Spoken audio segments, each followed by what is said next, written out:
So this is the part that's called the Afterburn. We do only have a little bit of time because it's already 5:37. And so we have time for just a little bit of questions before we get to 6 o'clock and supper. So we'll take as many questions as we can. Please be respectful and keep the questions to the teaching itself. And also, if you have things that are related to the teaching that might require counseling, let's not try to do counseling in public as part of the question and answer period, but call us, contact us, whatever way you can, and we'll try to set up a session where we can do that. All right, who's going to go first? Okay, Austin, go ahead. You had mentioned early on about being embarrassed to wear seat. And I don't know, it just really struck me, and I was like, man, I couldn't even imagine having Yeshua or the Creator looking at me and saying, man, you're embarrassed to wear seat, yet I died for you. I mean, you're embarrassing me. You know, when we claim covenant and we are supposed to be his people, and Curtis talks about how awful this world is, and we're supposed to be that light. And yet, we're embarrassed to wear seat and claim covenant, and we're not being that light. And it's not just seat. It's about guarding all of his commands. All of it. It just, I don't know, it really hit me. Amen. Amen. Well, who's next? I hope everybody heard what Austin was saying, not just the words, but the emotion there. Okay? I want you convicted of what you are, not convicted of wearing seat, of convicted of covenanting, which includes wearing seat. And recognizing that, the way he said that, you can't put seat on, your Messiah died for you. And that's too big a thing to ask. By the way, I know you're uncomfortable walking around your friends with your seat on or going to work with them on since you haven't worn them. By the way, here's a solution to all that. You ready? Move to Tennessee. Now, hold on. I'm not being a wise guy. You will now be going around people that don't know you in that context and they've never seen you before. And if you start wearing seat, they'll only know you as a guy who wears seat. The harder part is the guys who've seen you all your life and now all of a sudden you're doing it, they're like, what in the world? But when I go someplace and people meet me, and this is what the way they see me, then it's always been that way. It's tougher. I'll tell you when it was tougher. When I was in my journey and I was not walking everything out, I was on a journey. So I wasn't wearing my seat. I wasn't doing a whole lot of anything. And when Abba called me back, woke me up and said, here's the answers you needed. Now go back to work. The first thing he said to me was, go find your seat, put them on. And I did. But I got to know what that feels like to go to the work, to the place where everybody already knew me, and have them going, what's going on? So I know what that feels like. But if you really want to get through this, you should do it at home before you move and get over this. But if you don't think you can handle it, well, just move and start with seat. Then everybody you meet, that's the only way they'll know you. That's the only context they'll know you. So I gave you an easy out. It only means like moving your whole house and your whole family. It might be easier just to put them on. Just saying. Okay, who's next? Okay, Amy? In verse 9, where it says, and you shall make them known to your children and your grandchildren. And for some of us who are realizing that we are Israel and that we need to do this, but that our adult children don't feel that they are Israel, I understand that to mean you teach them just by the way you live it out. You don't get in their face and try to evangelize to them, and because that's Yahweh's job, not mine. I'm just called to live it and walk it. Amen. Okay, so let me, I just wrote down I'm going to reset verse 9 on Monday. So we'll start there to make that more clear, okay? Because I was focusing on, well, how great this is and how great a nation, but there is this part about making sure you're making these things known to your children and grandchildren and how that works in a society where you raised them a whole different way and now you're walking this way, and how much responsibility do you now have? And so if you can be patient, we'll do that on Monday, okay? Okay, I wrote down in my notes here to reset verse 9, and that's where we'll start. Okay, with a reset of verse 9. Okay, who's next?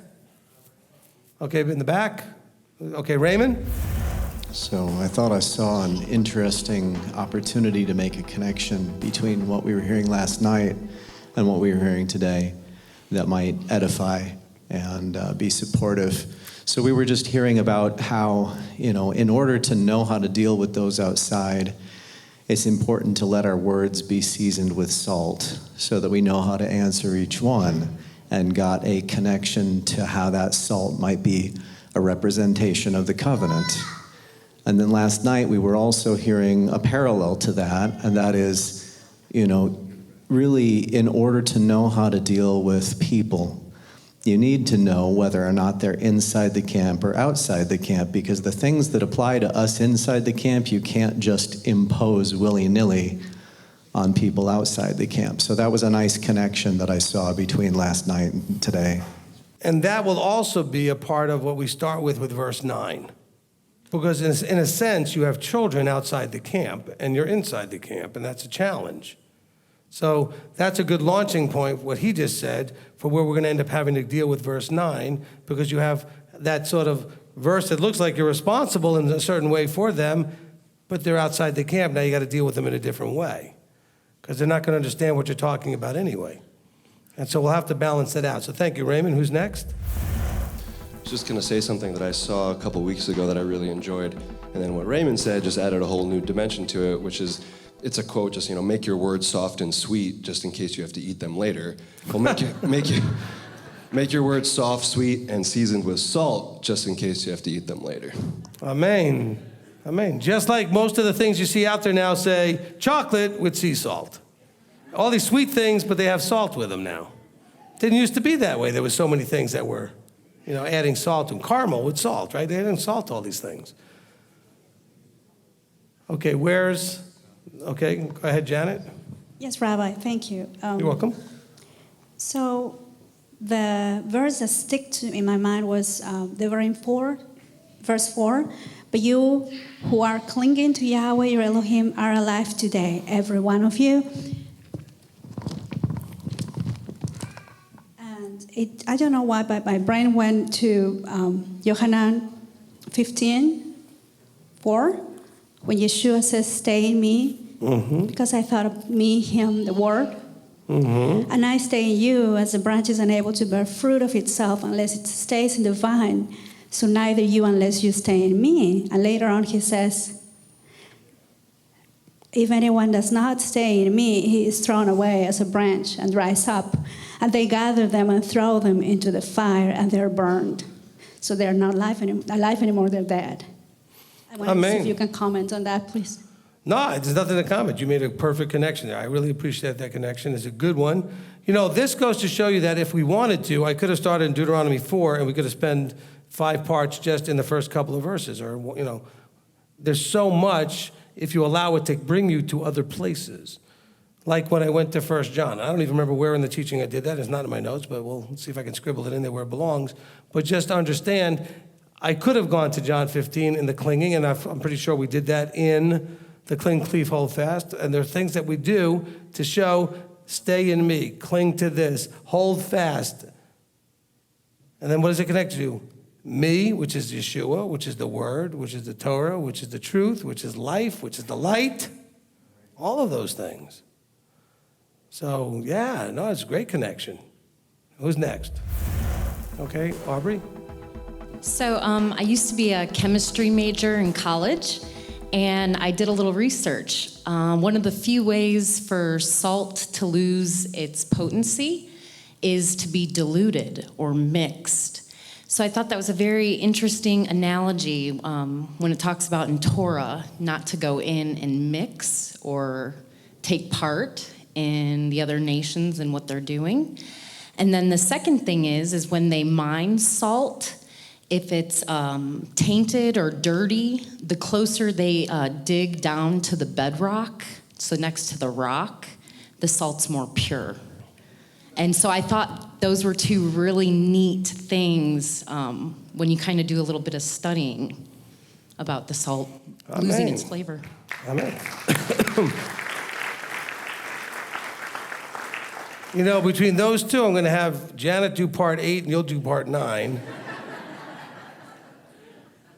We'll throw one to Raymond, too. You can do part 10. Okay, these are some really good insights and connections that are happening. But see, that's you learning from your teacher. You watch how I do it, and you start to see things. You start to make connections, and that's awesome. I'm not trying to take any credit. I'm saying is we should all start doing those things because Yeshua does that all the time. Paul does that all the time. All of the apostles who wrote that we have in their writings here, you see them connecting verses from the Old with things that they experienced, with things that other people had said, so that they could piece it together. This is the world's biggest puzzle. The great thing about it is it can make many pictures. You can make the picture about clinging and holding. You can make the picture about salvation, the picture about grace, the picture about covenant. There's all kinds of pictures. And then there's one giant picture that the whole thing fits into, Yeshua. When you put it all together, you get him. And so this is the greatest, most challenging, and most exciting puzzle that's ever been. Line upon line, verse upon verse. And the Ruach is doing its job because it's bringing and stirring to memory not only what's in the book, but it stirs you to memory something that happened in college. Salt. I learned about salt. There you go. Who's next? Okay, give it to Kurt. Is there a difference in how Yahweh looks at those who attempt to keep the covenant but reject him in the fullness of the covenant versus those who reject the covenant and accept him? How do we deal with them? I'm not understanding the question because I don't know how you could do the first part. I don't know how you can be accepting the covenant but rejecting him. It doesn't make any sense. So you're talking about people like the Jewish community that accept the Torah but they're rejecting Messiah? I'm trying to understand that part of the question.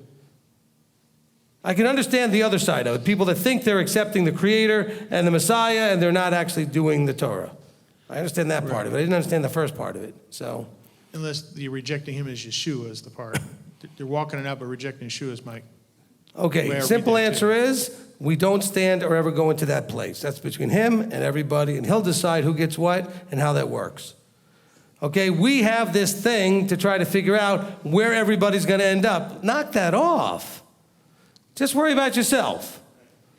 I know we're told to be unselfish. Well, that's the one area, only focus on you. You are not responsible and should not be distracted by where everybody else is going to end up. Because if you do, you're going to miss out on working on you. The only one you have responsibility for fully is you. Okay? So stop worrying about where everybody else is going to end up. Shabbat Shalom!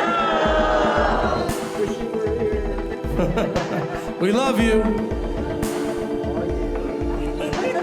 And that feels so good.